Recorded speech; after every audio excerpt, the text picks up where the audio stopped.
Hi friends, in my previous video I have shown you how to create the storage account from Visual Studio, that is from the ARM template.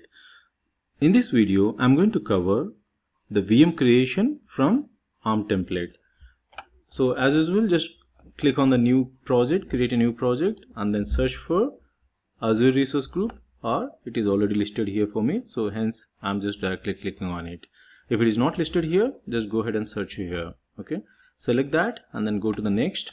Just give some name.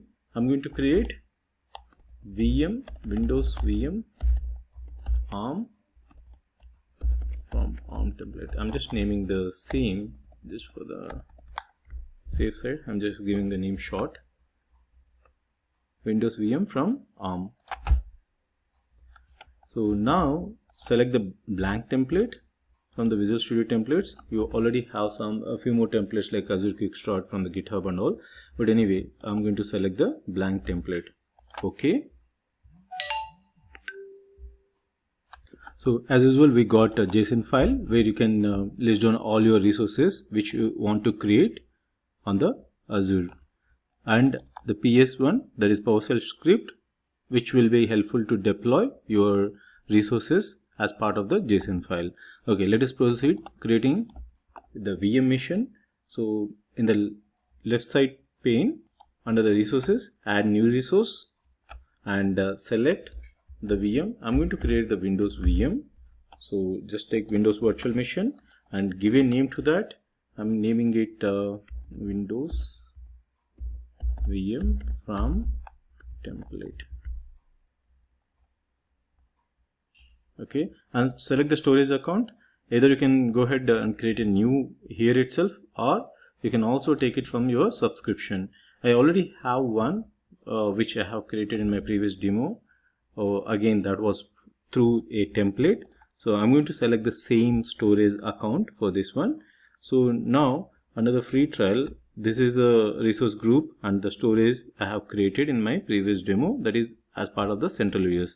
So let us go ahead and select that. And coming to the virtual network, VNet, it's a private cloud. You need to decide whether your virtual machine has to be part of the VNet, which is private cloud, or it has to be with the public IP and all those stuff. But I'm going to with the select from the subscription. If you do not have one, you can create a new one. Make sure that you have the VNet also under the same region. So I'm going to select my account and then subscription, which is free trial. I don't have only one here. So, and again I have selected the VNet. I have one under the central US. Okay, I have two VNets. One is under the East US, another one is under the central US. So I'm going to select the central US, and I also have subnet under the central US VNet. So I'm going to select the same subnet which is available. Okay, so your VM is going to be as part of that particular subnet, and that subnet is going to be part of the VNet. That is how the structure will be. In case if you don't know what is VNet and subnet, please go through my other video where I have described VNet peering and hub spoke topology, all those stuff. Please go through that. Okay, coming back to our topic, I have selected the storage account and VNet. Just simply click on add. So as soon as I clicked on add, you can see I got my resource for the VM, I got the resource for the network. So complete resources here, and I also got the variables, various variables like what type of image you are going to take, or what is the Windows, what is the server you're taking. All those things have come as part of the variables. And if you go to the parameters, you will be able to see the different parameters, like what is the OS. The default value it is taken as a 2012 data center, but in case if you want a different server like 2008 or 2012, you can go ahead and select. Then similarly you have many things like storage account name, and the disk type also it must be here. So resource group, virtual network, and admin user ID and password. So all these things are here, and don't worry about the user ID and password for your Windows machine. It will, while you're validating and deploying, it will again prompt you with the parameters list, which you can configure even then. just not only now. So okay, all set, good. I'm going to just simply validate. Definitely there are going to be errors. I'm going to show you how to troubleshoot them as well. Select the subscription first, and then in case if you want to,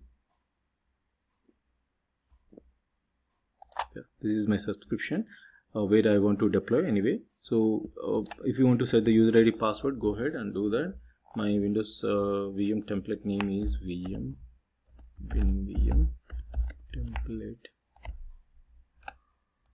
and coming to the admin user ID password, I'm just setting up something like here. There is another option to set up the key vault value.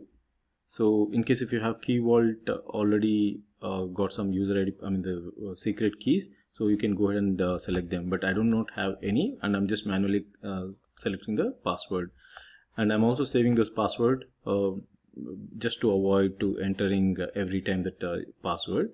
So save and validate. As I mentioned, definitely there are going to be errors, and I will show you how to troubleshoot those errors. So after a few seconds, I got some error here. The validating template using PowerShell script failed. Let us go through the detailed error message.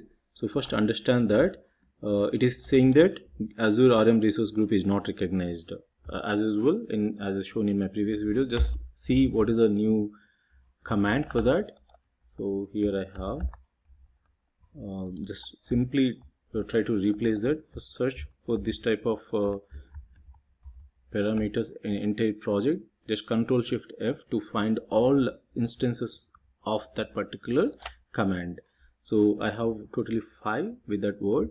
So let me just select these and replace one after one. You can even replace all at a time, but I want to just verify once before I do that. That is the reason I'm just going point by point. So the fourth one is here. Oh sorry, it's a deployment. Let me try this. For the deployment there is a different one, so I'm just changing this. The fifth parameter is here.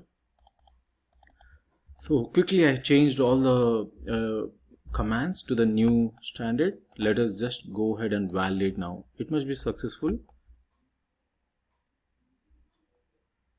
So I'm going to say same parameters, validate.